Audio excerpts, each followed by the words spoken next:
お前は殺す。任せてもらいます。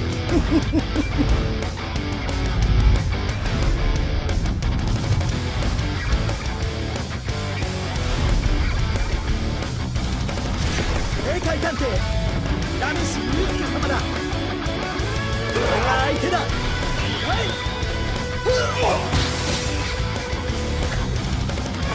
一番大切なものを守りたいだけだ。お前は殺す。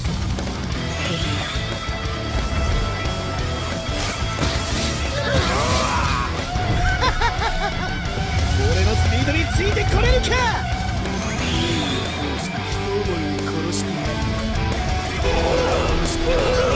行くぜ。俺が相手になってやる。今はまだ殺さない。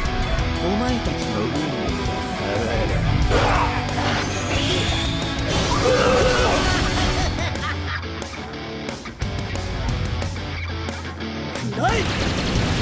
行くぜ。冷静に死ねえ。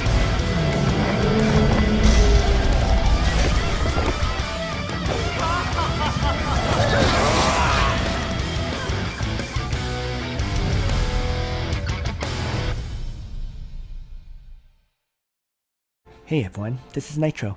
So I hope you enjoyed that Yu Yu Hakusho Collaboration banner video from the Chinese server. Now, as always with these videos, I will first refer to Reddit user Boom Boom Gun's tentative banners guide.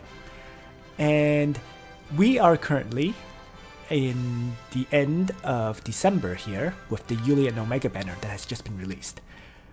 In December is when these Yu Yu Hakusho banners come. So mid-December and early January for the second banner. Which means unlike most of these banners, which has had a month between banners, these ones, there's the first one on December 19th, and then with 2 weeks after that is the second banner. So they're coming very, very quickly. And because of that, I personally will be skipping all of these banners in favor of drawing on these two Yu Yu Hakusho banners. So I will not draw on Lambda, Gizurov, and Sigma, who fortunately I already have all three of these characters. I will not draw on Lena, Liana, and Zerida. So I will be drawing on Kurama and Yuusuke in hopes of just getting a copy of Yuusuke. That's all I need. I will likely skip the TRS, Luna, and Claret banner because once again, I already have TRS and Luna and I don't need Claret. So it's unfortunate, but there's no way that I can draw on this banner to get a copy of Claret. And then I will draw on the Hiei and Toguro brothers banner in just hopes of getting Hiei. So depending on how lucky I am, I may very likely, for example, if I get Yuusuke early and get Hiei early, I may have some vouchers to draw for a copy of Claret on this banner, right? Just to get her for my collection, but we'll see.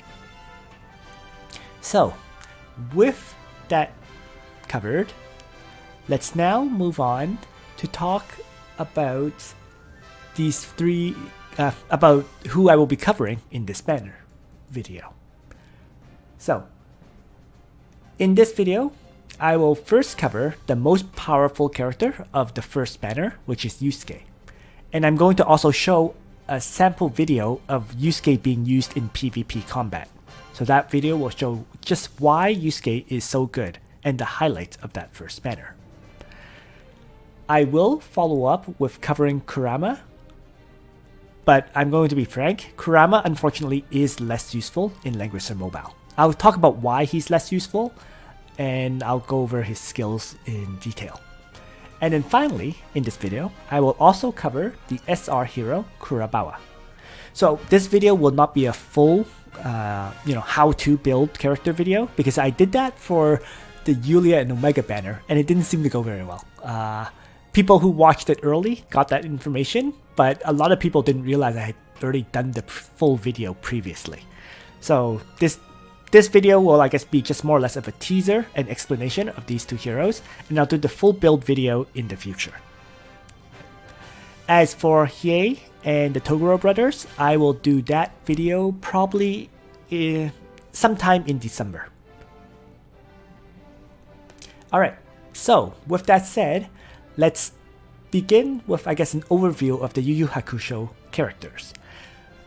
These banners, the Yu Yu Hakusho characters, all get a self-buffing skill that dramatically increases their combat potential for a few turns. When that buff ends, it leaves them in a weakened state. So you can think of them as being like very high alpha characters. They do an alpha strike with ridiculous amounts of power, and then after that, they're weakened. So, with all that mentioned, let's now move into covering Yuusuke. よし行くぜ霊界探偵裏飯祐介様だ裏裏裏裏裏 So to talk about Yuusuke, I am going to be going to the Langrisser page. And Yuusuke on the whole, I think he needs no real introduction because he is the main protagonist of Yu Yu Hakusho. He does begin as an almost stereotypical delinquent character with a kind side to him, and he eventually becomes the selfless protector of the human world from supernatural threats as a spirit detective.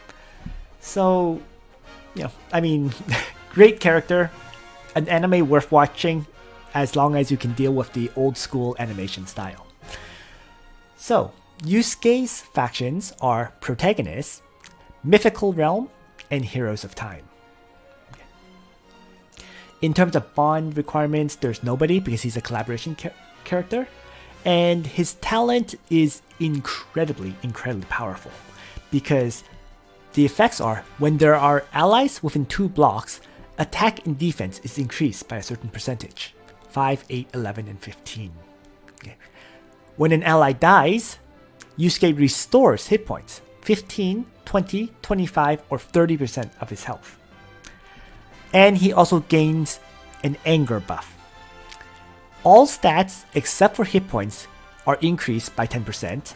He gets +1 movement, and unit range is increased by 1. This effect lasts 1, 2, or 3 turns. And finally, this effect cannot be dispelled. So, absolutely amazing talent. In a lot of ways, this talent makes Yuusuke usable even at, let's say, 4 or 5 stars. You know, you want him, of course, at 6 stars if you can get him there. But even at 4 or 5 stars, he's surprisingly usable. In terms of his classes, quickly scrolling down, you can see Spirit Detective is a holy class, and Devil's Chosen is a demon class. As usual, as is standard for classes, holy class would have less stats than the demon class, but players usually choose to use him in the holy class because demon is vulnerable to holy characters, and the holy character that everyone will use will be Yulia in PvP. So if you chose to use Yuusuke in a demon class, he is going to be absolutely useless if he ends up facing against Yulia. Thus, holy class ends up being Yusuke's best class, despite the lower stats in attack and hit points. So, with that mentioned, let's move on to talk about his soldiers. And he basically has access to 7 different soldiers. From the training ground, he gets Zealots, Undead Knights, and Cyclops. From Spirit Detective, he gets X-Forces and Heavy Infantry. And from Devil's Chosen, he gets Skeleton Knight and Orc Berserker. So a pretty wide mix of Undead, Holy, and Infantry class soldiers. His best soldier, or I should say his bread and butter soldier, is of course Zealots. Zealots is shared with a lot of other characters like Yulia, like Sakura, like Chloe, and so you very likely have Zealots built up already, and those are the soldiers you'll use. You know, the other ones will likely need building up, like Heavy Infantry or Orc Berserker or Cyclops, or skeleton knights, and none of those are, I guess, as offensively oriented as the zealots are overall, which makes zealots his best soldiers. You could use the other ones depending on situations, but zealots, as I said, is basically a bread and butter soldier that works against everything. So that's why those are his overall best soldier.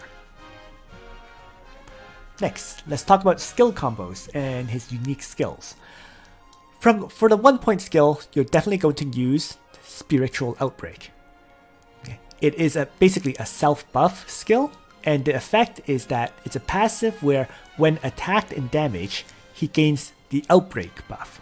Movement is increased by 1, and when actively attacking, damage increased by 30%, and it lasts 1 turn. Other than the passive effect of Spiritual Outbreak, it also has the self-buffing effect, the transformation effect. Active use. When used, it restores 30% of Yuusuke's hit points, and he enters the demon state. You gain the Outbreak buff of and in addition, after combat, you heal 30% of damage dealt as hit points, and this lasts 3 turns. So you're getting the Outbreak effect that's mentioned there, as well as this additional effect. In addition to this, when transformation ends, you do gain damage dealt minus 30% and movement minus 1, and that effect lasts 2 turns. So all effects from this skill cannot be dispelled or be immune to. So you can't, for example, activate Spiritual Outbreak, maybe cast Gospel on him to avoid the debuff effect. Doesn't work. Basically, as I mentioned previously, this skill is very much like an Alpha Strike skill, right? You activate it, you're going to hit incredibly hard with extra damage, you can self-heal, and so on. Other than Spiritual Outbreak, for his 2-point skills, he actually has 3 options. One of them, which I think is a must bring regardless of what you're fighting, is Spirit Gun. It's a 2 cost with 3 turn cooldown and a range of 2. The effect of it is physical damage, attacks a single enemy, dealing 1.3 times damage. Melee soldiers also attack, and if you are in a demon state, skill range plus 1, skill damage plus 30%, and if the enemy is defeated, cooldown is reduced by 2 turns, becoming a 1-turn cooldown. So, if you've activated the transformation skill, this is actually a 3-range attack, right? In addition to that, I should also mention, if one of your characters dies, right, Yuusuke also gets plus 1 range. So, instead of being this can potentially be a 4-range attack when Spirit Gun is used, and it's a 4-range attack where the soldiers, zealots, will participate in the fight, which makes it incredibly powerful, obviously. Other than Spirit Gun, he also has the skill Spirit Punch. Right? Now, this one is a regular 1-range attack rather than 2, and the effect is physical damage, attacks a single enemy, dealing 1.3 times damage. Before combat, you do gain damage taken minus 20%, which lasts 1 turn. And if you are in the demon state, skill damage plus 30%, extra damage taken of another minus 20%, so minus 40% damage taken, and if the enemy is defeated, cooldown is reduced by 2 turns. In other words, if your Yuusuke is able to carry both Spirit Gun and Spirit Punch, he can use, for example, Spirit Gun, then Spirit Punch, then Spirit Gun, before Spiritual Outbreak will end, and then he'll be left with, his exhausted state, basically. But being able to attack, 3 turns in a row with a skill is absolutely crazy. So, the final 2-point skill, which is especially useful in my opinion for Yuusuke, would be the faction buff. So Yuusuke is a faction buffer for Heroes of Time, and it has an additional effect. When using single target skills, damage dealt plus 15%. So whereas Joshua has the faction buff that increases AoE damage by 20%, Yuusuke has the faction buff that increases single target damage by 15%. And the nice thing about this as well is he himself can benefit from this effect. So for example, you might have Yuusuke attack with Spirit Gun, right? And then he might have to wait a turn because he doesn't have any attack skill, no Spirit Punch, and no in favor of the faction buff. But after waiting that turn, he can attack yet again with another Spirit Gun. And keep in mind that Spirit Gun will get that additional 15% damage from the faction buff. So, with the most useful skills of Yuusuke covered, let's move on to talk in brief about Yuusuke's gear. Okay. So, Yuusuke, despite being a holy class character, he is actually allowed to equip light armor and helmets. As for weapons, he can only equip staffs and hammers. So, what this means is, for the light armor and the light helmets, you're going to want Last Rites, because Last Rites is that 40% damage reduction, and you're going to want King's Crown. King's Crown is because Yuusuke can have 3 or 4 attack range, right? Which allows him to very easily place himself beside an allied character when attacking, and buff that character up with plus 20% damage. If you don't have another King's Crown because so many characters want them, well, anything goes, you know. One piece of equipment that might be useful for Yuusuke though, as a helmet, is the light helmet Flower Boon Bonnet, or Red Ribbon, right? It might be useful because after taking action, if units' hit points is lower than 50%, you can heal 20% of your hit points. So it's just a potential useful item for some extra healing. I'm not sure there. It's very possible that you would prefer the regular Holy Mage class helmet of Tenyo's headdress for a random buff on an ally instead, right? So either or, ultimately. But by far, definitely the best one would be King's Crown. After that would be the other options, and you can take your pick, you know. It could even be, for example, maybe Odin's Battle Helm, because if you know he's going to one-shot targets, you might want to be able to dispel buffs from enemies within 3 blocks of you, right? This one is harder to use on Yuusuke though, in large part because of his extreme attack range, right? Given that Yuusuke may very likely be attacking enemies at 4 tiles away from them, you may struggle to trigger the Odin's Battle Helm effect. So that's just something to keep in mind. But you can see there's lots of helms that Yuusuke can use. I listed the best ones, followed by other potential options. So, as for the accessory you want attack on, right? And so arguably the best accessory for him would be the usual Overlord's badge, because it gives good amount of attack, hit points, and also some immunity effects. You know, you're not required to give him an Overlord's badge, you know. Otherwise, he can use, let's say, a Slayer's Emblem, as most attack-based heroes would use for the plus hit points and plus attack value. And then after that, it's kind of whatever. You know, use whatever you feel like. Maybe a Judge's Talisman, maybe whatever. Because at that point, most of the remaining accessories don't really provide both hit points and attack together. Instead, they're mostly attack and defense. So, let's now talk about his final piece of gear, which is the weapon. It's very interesting for Yuusuke because effectively he only has 2 real choices for his weapon, right? Yuusuke, being holy class, can equip staffs and equip hammers, right? Well, the staffs are all increasing intelligence. So Yuusuke is attack based, so they're all useless to him. So in terms of hammers then, there's actually only 3 hammers that provide plus attack. And the 3 hammers are Broken Star, Mjolnir, and Oath of Justice. Of these 3, only 2 of them provide attack percentage increase, which means he only has 2 choices for weapons at the start, Mjolnir and Broken Star, right? Generally speaking, you're going to want the Mjolnir for him if you have one. If you don't have if you don't have either of these, you're going to have to go down to the SR, I think, Mithril Warhammer. So, however, I should also mention, overall, when he's first released, Mjolnir is his best weapon, because since he can attack, he can dispel a buff from the enemy before combat begins. But that's actually not his best in slot. His best in slot actually comes later. It's released with a equipment banner that's all the way up in February, according to the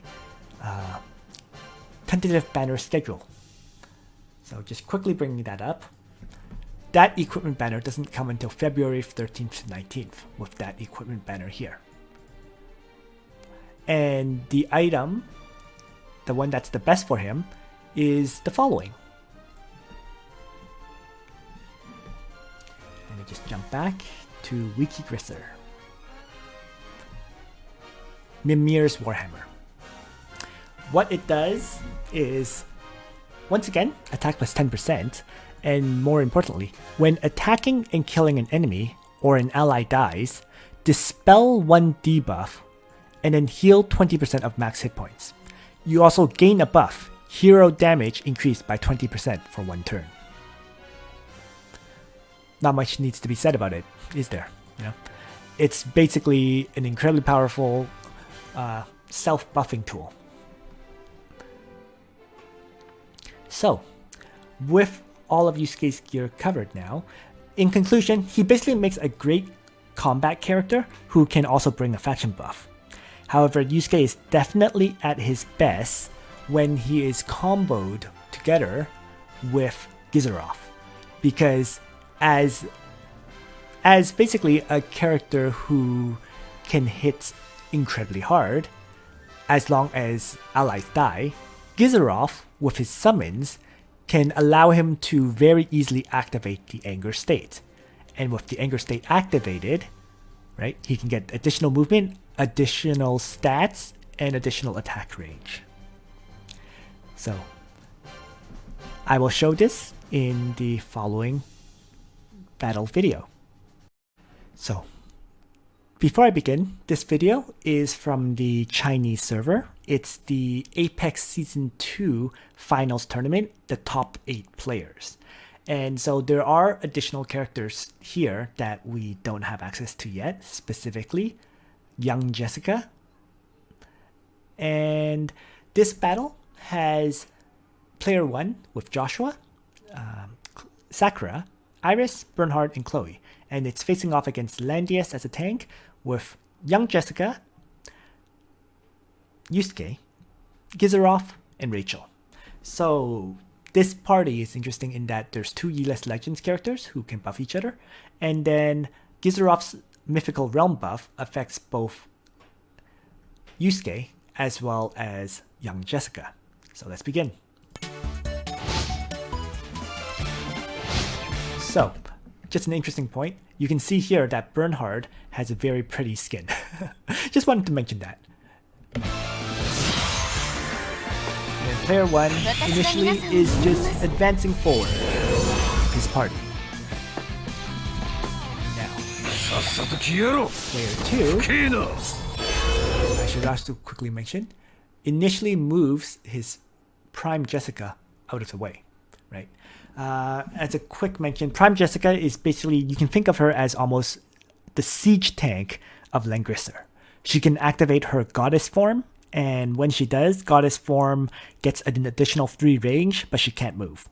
And then she can launch attacks with extreme range on the enemies. So continuing on then. So Yusuke here activates his first skill, which is Spiritual Outbreak, right? The transformation self-buffing skill. And so it lasts 3 turns. That's why there's a 3-turn cooldown there.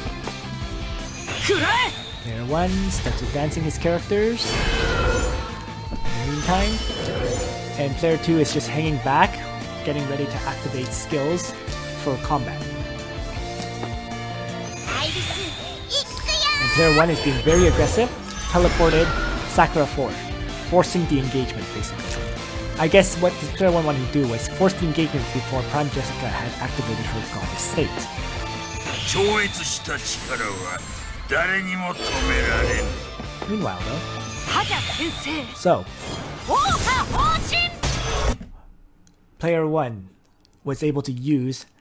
It wasn't Oka Hoshin. That was Haka Rorin attack skill, right? And hit all these enemies, applying healing reversal on all of them, right? And doing a lot of AoE damage. 俺に力を貸してくれ Player 2 decides the faction buff. And then player 1then throws in Oka Hoshin to try to one-shot Rachel, which actually didn't work. Rachel managed to survive with a tiny bit of hit points. Or sorry, no, Rachel does die. Sorry, let me take that back. Rachel dies, removing the ability of player 2 to remove these debuffs, right? So Rachel dies, and because she died, right, Yuusuke activates his talent, right? So he's taking damage from the heal reversal because the talent is supposed to heal him. And so player 2 now moves from Jessica to cast Mass Heal. So, and then I should also mention, because the character died, Mimir's Warhammer removes some debuffs and so on, right? So the Mass Heal restored the hit points on a bunch of these characters. And now you can see Yuusuke is basically ready to attack. 言うだけ無駄だこれを食らえ First, he still activates guarding skills on his Langrisser. So player 1 has seized an advantage so far. But now, here, Yuusuke uses his Spirit Gun attack and attacks at 4 range, right? Because Rachel died, 4 range attack with Spirit Gun, 1 shot Sakura. And then, he's activating because he one-shotted the character, cooldown is reduced, and so on. He also activates Breeze for even more mobility. As we see here, he now has 7 mobility.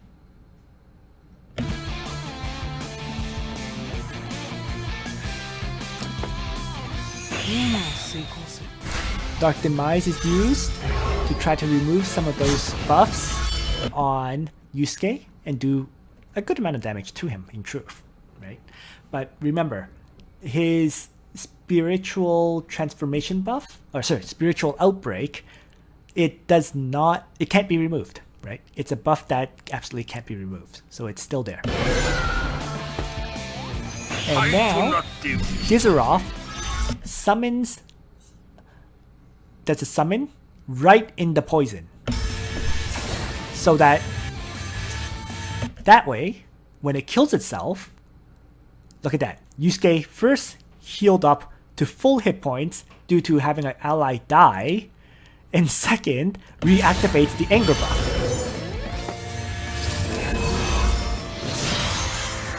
So, he continues to have anger now. Right? The refreshed anger, along with some of the various other buffs.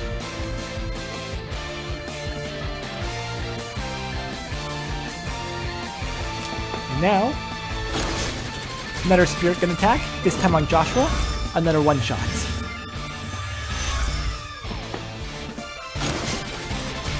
Bernhard melee strikes Yuusuke, but he actually takes way more damage than he deals. And look at the healing difference as well, right? Bernhard had Iris's heal, which healed him up a bit, but Yuusuke just flat out healed nearly back to full. And now Yuusuke is protected by Langrisser. So it ends up they're both basically full hit points. The act again, Star Glow is used to prevent Yuusuke from using Act again, and I think it also dispels a buff, right? So now, player 2 suicides Gizoroff. Once again, Yuusuke heals, activates Mimir's Warhammer, activates Anger, and Gizoroff's suicide will also activate his Mythical Realm faction buff of reducing characters' cooldowns. It also creates another summon.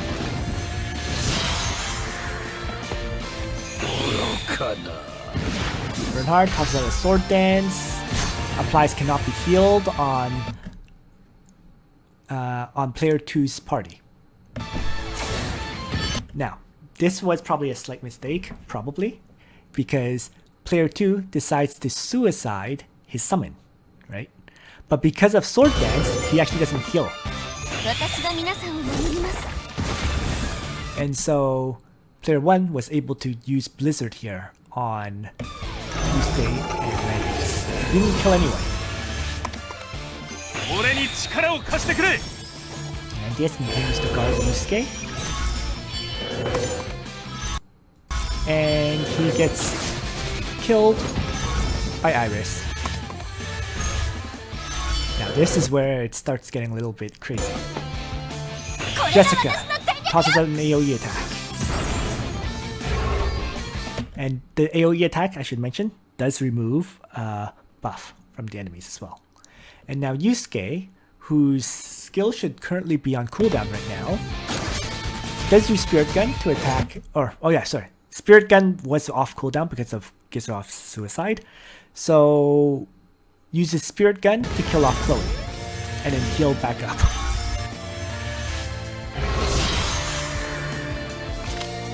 And then right there, battle's done, right? Because even at this point, even if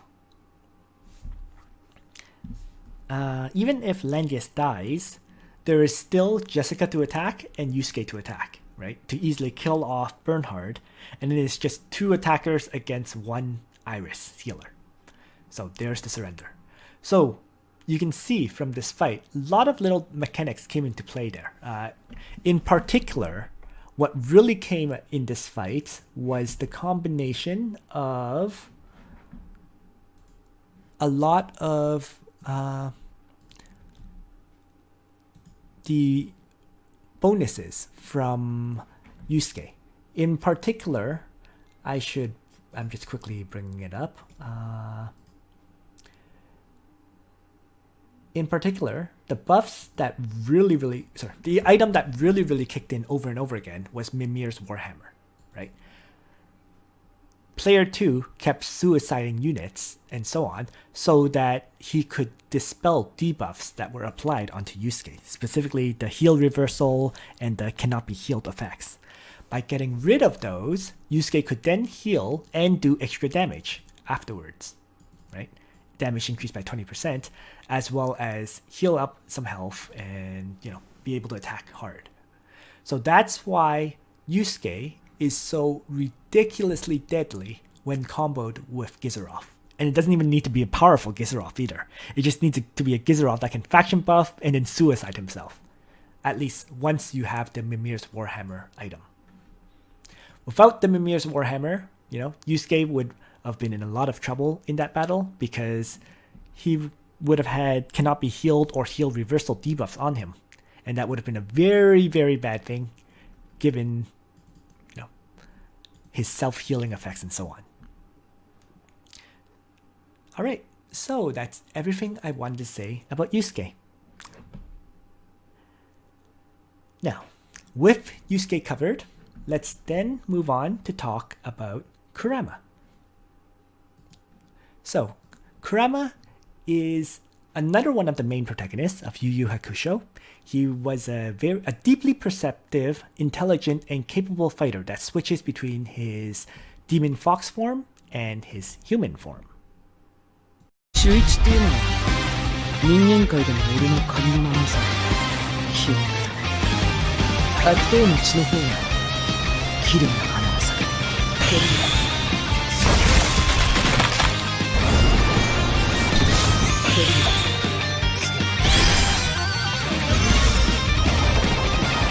前の体はこの食用植物を食わせることにする。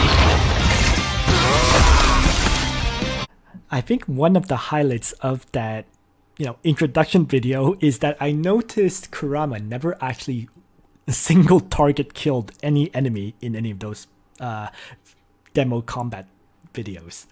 But in any case though, Kurama in Langrisser is a mage or demon class ranged attacker. And when he activates his transformation skill, he can also do melee attacks. Now, unfortunately though, due to his unique skills, he's very much a PvE character that is rather unsuitable for PvP.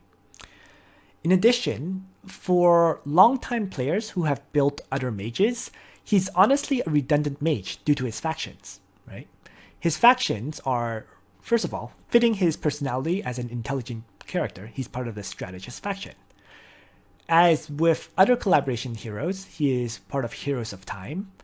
And then the Yeeless Legends faction was a bit of a surprise to me, but I guess it was added for balancing purposes. I'm not quite sure why he fits in there. So, as for why he's redundant, strategist players will already have Bozel and Lana built up as their mages if they need them, so you don't need a third mage. In addition, you probably already have, let's say, a 6-star Bozel at this point, if you were to use a third mage. So having to grind up yet another mage is shards seems utterly redundant to me. Yeeless Legends? Well, they already have Lambda, Rachel, and Rene. Why do you need Kurama as a 4th mage? I suppose if you were going to play Heroes of Time, Kurama would be an acceptable PvE mage, but that's like I guess that's the only situation where this would happen is if you were starting around now or when this banner was released. So, let's move on and talk about his talent. If unit is on forest, mountain, plains, cave, swamp, or water tile, int and magic defense is increased by a certain percentage, 10, 13, 16, and 20. And at the end of the turn, there will be a 40, 60, 80, or 100% chance that all skills receive -1 cooldown. The key point about this talent is first, the talent increases intelligence, not damage percentage, intelligence. This means this will not improve his soldiers' damage because soldiers are attack based, right? So unfortunately, this talent only increases his own damage, which is a huge demerit. The cooldown reduction effect is pretty interesting to keep in mind, that every skill has -1 cooldown every single turn. So, his classes are Mage class and Demon class. As usual, Demon class will have higher stats than Mage, but Demon is vulnerable to Holy class characters, while Mage is general purpose. So, because you're probably going to be using Kurama purely for PvE content, Demon is perfectly fine, right? You would do Mage if you decided to use him for PvP, but I will go into why he's not good for PvP shortly.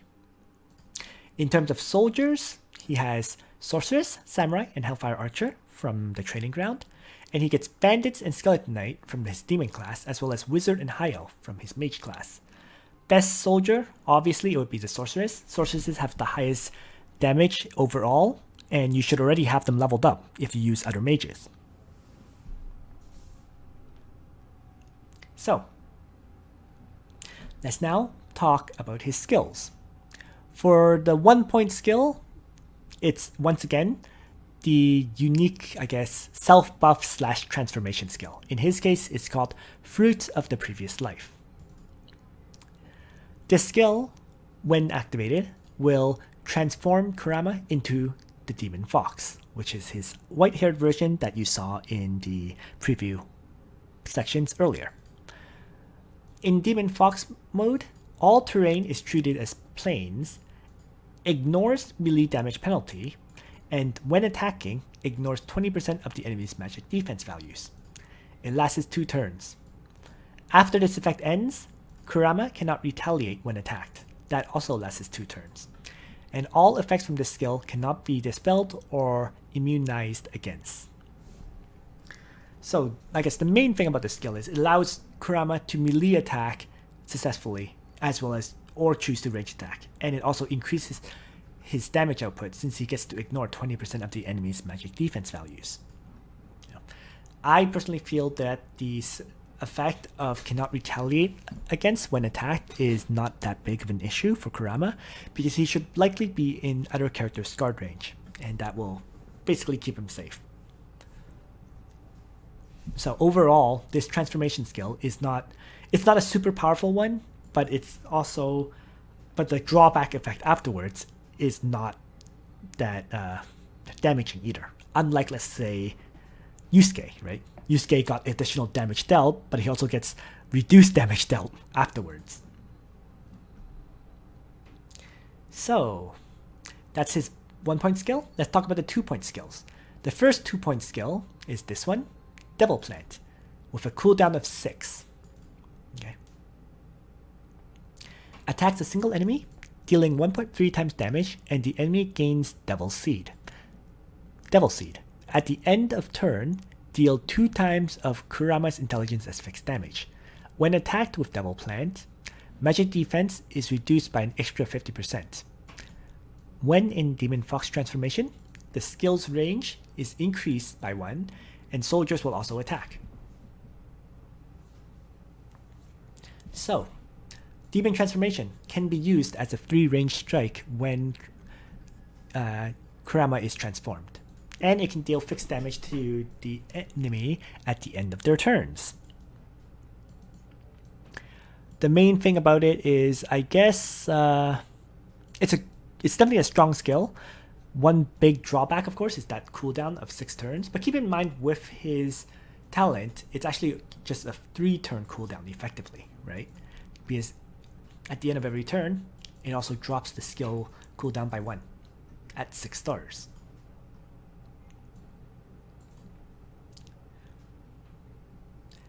And his third and final unique skill is Flower Dance. Once again, 6-turn cooldown. Range itself, span of 4. Magic damage, 0.2 times AoE damage to all enemies within 4 squares, and gain Flower Dance. Excuse me. If an enemy ends turn within 4 squares of Kurama, deal fixed damage equal to 2 times Kurama's int. If Kurama is in Demon Fox state, Flower Dance and its associated effects gain +1 range. So this is an AoE attack that you use as the map shrinks, right? So that they can't escape from the fixed damage effect. The reason, however, it's not that great is because ultimately there's lots of things that apply immunity to fixed damage in this game, right? Juggler, for example, Great Dragon Barrier. Imelda, equipment like Meditation Ring and Swordsmith Medals and Bracer Emblems. Chloe, with her Aurora Ring, also provides immunity to fixed damage. So, with all those fixed damage immunity effects, Flower Dance is not that great at all for PvP. As for Kurama's other skills, well, he gets access to Acid Burns, as well as Wind Blades. So, in PvE content, I think you're likely going to choose to use like a combination like Wind Blades and then Devil Plant, because that way Wind Blades can be endlessly tossed out, and then otherwise you can toss out Devil Plant on the turns that it's available. And you'll probably use the Fruit of Previous Life to transform. You know, AoE attack skills, generally speaking, aren't very good in PvE, thus you won't bring them. So, with all that covered, I suppose pretty much Kurama's gear is the standard mage gear. In brief, Blue Moon or Red Moon, any armor, with the best one being Tenyo's robe, any helmet, with the best one being Tenyo's headdress, and then any accessory that provides plus 8% int, with int increase.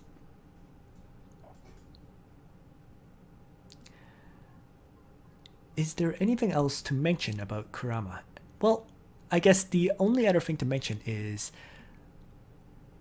because of the skill cooldown reduction effect being only at 100% at 6 stars, before Kurama hits 6 stars, you may want to use the Clock's enchant on him, right?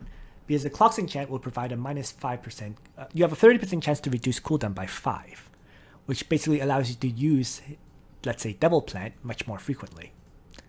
And it may also activate for Wind Blades to allow him to also have a higher chance of being able to consistently toss them out.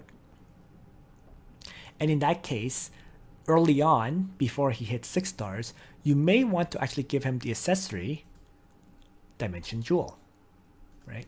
For the chance of when attacking with a skill, you have a 30% chance to reduce cooldown by 1.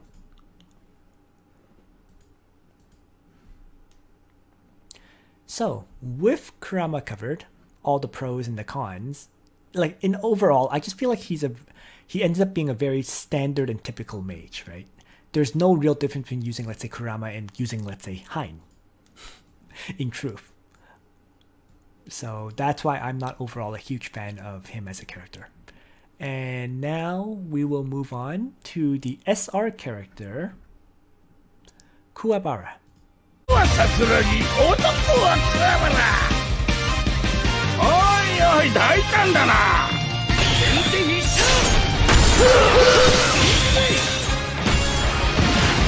てめえの方こそ生命保険に入っとけバカ。 In some ways, I feel like the disrespect is real, so I almost feel like I should ignore him, just the way I did with Serena.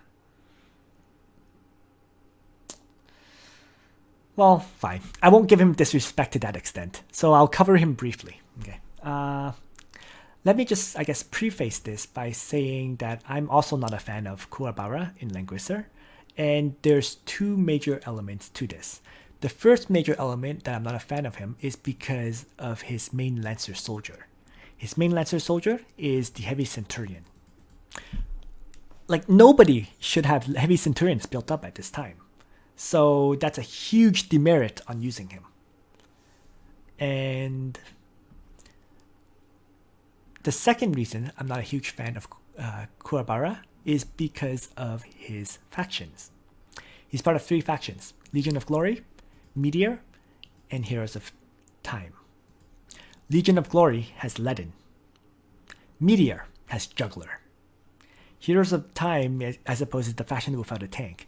But why would you even play Heroes of Time as a faction, right? So once again, it's almost as if Kurabawa is a character that if you only start the game at this time, he'll be a good character, just like Kurama. Otherwise, if you already have your tanks built and so on, I completely fail to see the reason to build up Kurabawa. Now, if you do choose to build him up though, he's an SR tank who could be infantry and lancer class. His talent is actually quite interesting, where after taking action, if within 1 to 3 blocks, there is a female unit or a unit named Yuusuke, gain damage taken is decreased by a certain percentage, from 10 to 30%, and this buff lasts 1 turn. It just shows how much of a perv he is. Okay, damage decrease as long as there's females around me. But other than that, after combat, if his hit points is below a certain percentage, recover 30% of your hit points. This is a very, very nice effect. It allows him to have decent combat sustain, taking hit after hit and then recovering, as long as he doesn't die. So in addition to this very interesting talent, his main guard skill, which is called Health Comes First, actually has a passive effect of recovering 10% hit points upon taking damage which would have otherwise been fatal, limit once per battle. So it's a passive that gives him a revival effect, kind of like Landius, right? Keep in mind that because it's a passive, this effect can be disabled. Just like Landius can get killed in one shot by frontal assault. Same thing can happen for Kurabawa in PvP. But in PvE, it's a great passive effect to have, because there's very few things in PvE that disable passives. In addition to that effect though, when you activate this skill, you can take physical attacks for allies within 2 squares. And you also gain healthy, where you replace your defense with 0.6 times your attack value, lasting 2 turns. So this basically means that Kurabawa is a tank that focuses on increasing attack more than defense. So you want attack, hit points, and ideally some defense percentage increase on your enchants. Maybe on the defense increase, right? Because his defense frequently gets replaced. In addition to this health comes first guard skill, he also has a basic 1-point guard skill, where active use, you can take physical attacks for allies within 2 blocks. Should be noted that both of these guard skills don't have a passive that allows them to guard within 1 range. So no matter what, you have to activate one, then probably activate the other before you would consider, you need to permanently have guard active for him to actually guard. And the guard is only physical attacks. He doesn't guard against magic strikes. So you'll have to bring these 2 skills, and then his final skill will be another 2-point skill, and that final skill is kind of up to you on what you want to bring. If you went from Delinquent to Spirit Spearsman to Spirit Vanguard, you probably only have access to these remaining skills. So you might give him Deathmatch, so he has even higher attack value, or you might choose to give him where is it? Heavy Shield, right? Heavy Shield is the same skill that Emmerich has. So you get a 25% chance to reduce damage taken by 50%. When that happens, he basically has 80% damage reduction. 30% from his talent, 50% from this. So your choice which one to get. And then other than these skills, if you do have access to his infantry class, right, he can actually bring Dimension Slash. Dimension Slash is basically a 2-range attack that does 1.3 times damage with melee soldiers participating. Overall, a great skill. You can attack melee characters without any kind of retaliation damage. You can also choose to bring Sword Dance, right? Because Sword Dance is an AoE attack skill. I wouldn't recommend Sword Dance at all because it's 1 ring after all. But it is your choice. So yeah, overall, in conclusion, he's a very interesting tank with, and I can definitely see him being pretty good for PvE content. The drawback is ultimately he doesn't have anywhere near as much damage output as say Vargas or as say Ledin, right? So yeah. With that, I've covered all 3 of the heroes of the first banner of Yu Yu Hakusho. So the second banner, which is the Toguro brothers and Hiei, will be covered in December. Thanks for watching everyone. I hope you found this video useful. And on that note, Nitro out.